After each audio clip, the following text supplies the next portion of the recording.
Magandang araw mga pasyente. Kamusta na kayo? Nung nagsusurf ako, may nakita akong medyo sad news, no? Nakita ko si Michael Jordan. Kilala na ng lahat yun, no? The greatest of all time, sabi nga ng karamihan, no? Meron siyang picture sa Europe. Kaya makita ko ngayon, i-upload ko, na nakaupo siya, tapos mukha siyang may sakit. Ang nakakaagaw pansin dito ay yung kulay ng mga mata niya, no? Kaya kung makita nyo, naninilaw yung mga mata niya, no? Tapos marami mga speculation nagsasabi, no? Baka may sakit daw siya o ano, no? Kaya ang tawag dyan ay icteric jaundice, no? Yung paninilaw ng mga mata. So, pag nakita niya naninilaw ang mata, marami kayong isipin, no? Isipin nyo, meron siyang liver disease, no? Pwedeng may liver cancer, no? Pero sa tingin ko, malabo yun kasi if ever may liver cancer siya, mako-confine siya sa hospital. Hindi na siya maka-attend ng mga parties, saka manghihina ka na, mga ganon. Sa tingin ko, meron siyang tinatawag na alcoholic hepatitis, na alam naman nating lahat na si Michael Jordan, kahit nung bata-bata pa siya, mahilig siya uminom, no? Actually, di ba pag nananalo siya, nagsisigar, no? Sa ano, pag nananalo ng championship, nagsisigar siya, sigarilyo yun, no? So possible din na nagsisigarilyo siya. Tapos alam na talaga ng lahat na siya ay mahilig sugal, no?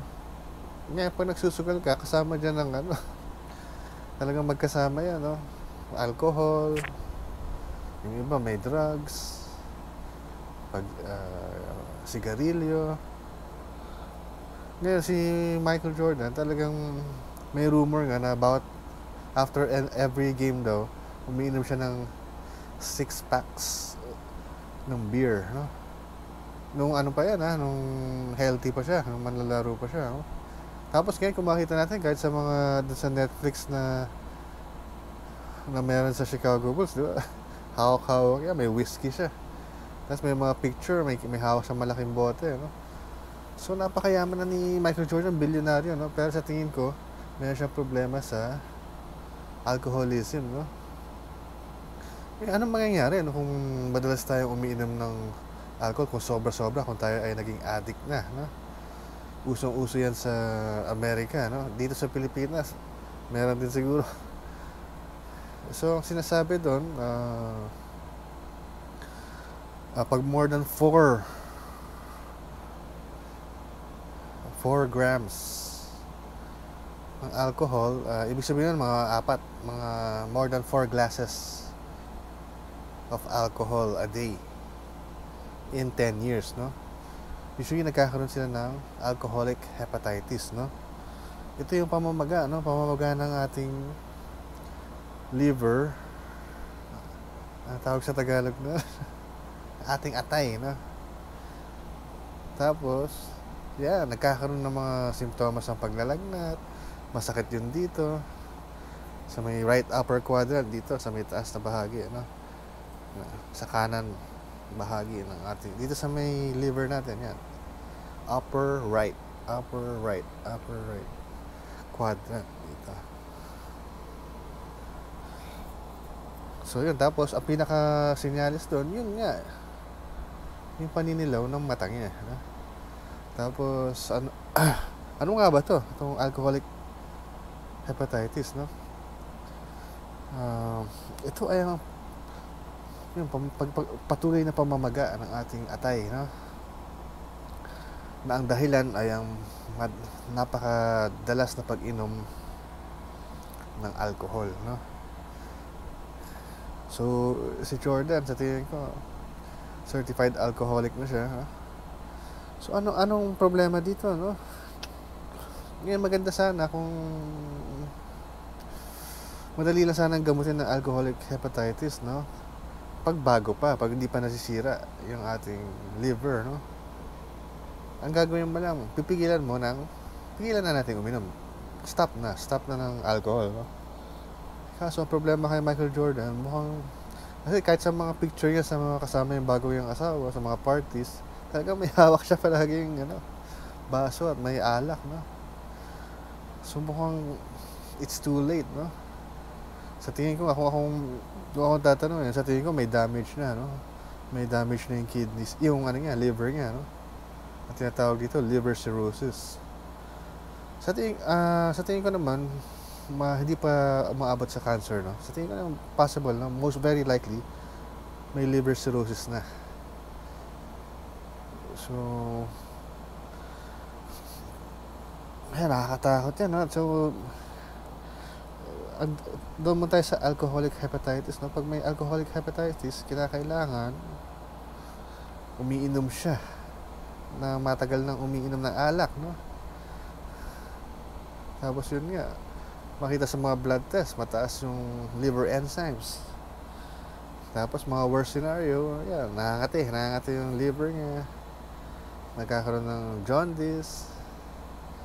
Tapos yung iba, ang pinakapangit na senyales ay yung hepatic encephalopathy.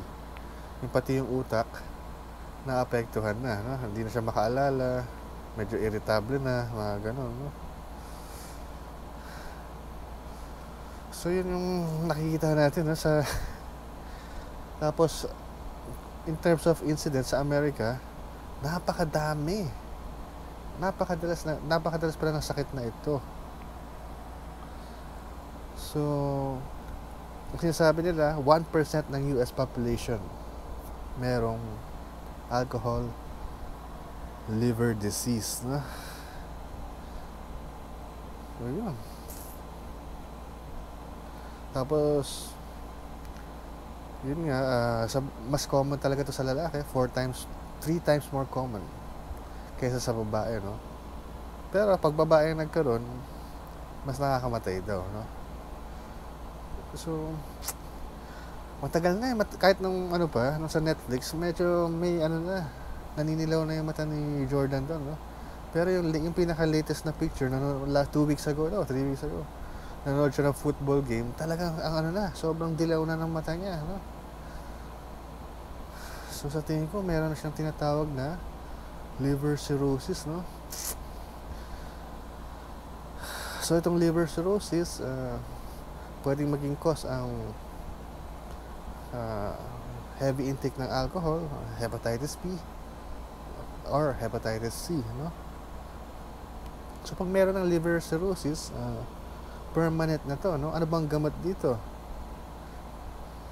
Ang pinakagamot talaga dito ay papalitan yung liver mo through liver transplant, no? May mga gamot pansamantala, pero ang pinaka-importante dito, ang pinaka-cure talaga, liver transplant. Lalo na kung meron ng seryoso, yun, sinasabi nga yung hepatic encephalopathy, no? May mga gamot naman, no? May mga gamot naman na pwedeng inumin, pero napaka-mild, siguro kaya naman ni Jordan yun, no? Pero ang pinaka-importante, pigilin niya muna yung pagiging manginginom, no? Kailangan seryosohin niya na to, kundi malaki chance, no? Kung di siya makakuha ng bagong liver, baka ikamatay niya to, samantalang 61 years old pa lang si Michael Jordan, no? So nakakahinayang kung ganyan ang mangyayari sa kanya, no? So yun lang, no? Yun lang yung napansin ko sa kanya. Sad to say, sana naman, no? Sana wala pa siyang liver cancer. Pero karamihan ng liver cancer nanggagaling sa liver cirrhosis, no? Na mukhang meron siya. So sana hindi pa siya liver cancer, no? Pagdasal natin. Kaya tayo mga lalaki, lalo yung mga babae, kailangan less than 4 glasses a day sa lalaki, no? Sa babae, less than 2 glasses. Ganun ang isipin natin, no? Kasi sa babae, mas walang explanation, mas maano daw talaga, mas madali silang magkaroon ng liver cirrhosis, no, sa alcohol. Siguro dahil sa liit ng katawan, sa mga ano na yun, sa body structure. Ay, nako, Michael Jordan.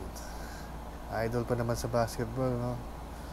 Kaso sana, masyadong bata, no? Kung sakaling madadali siya ng seryosong illness na to, no?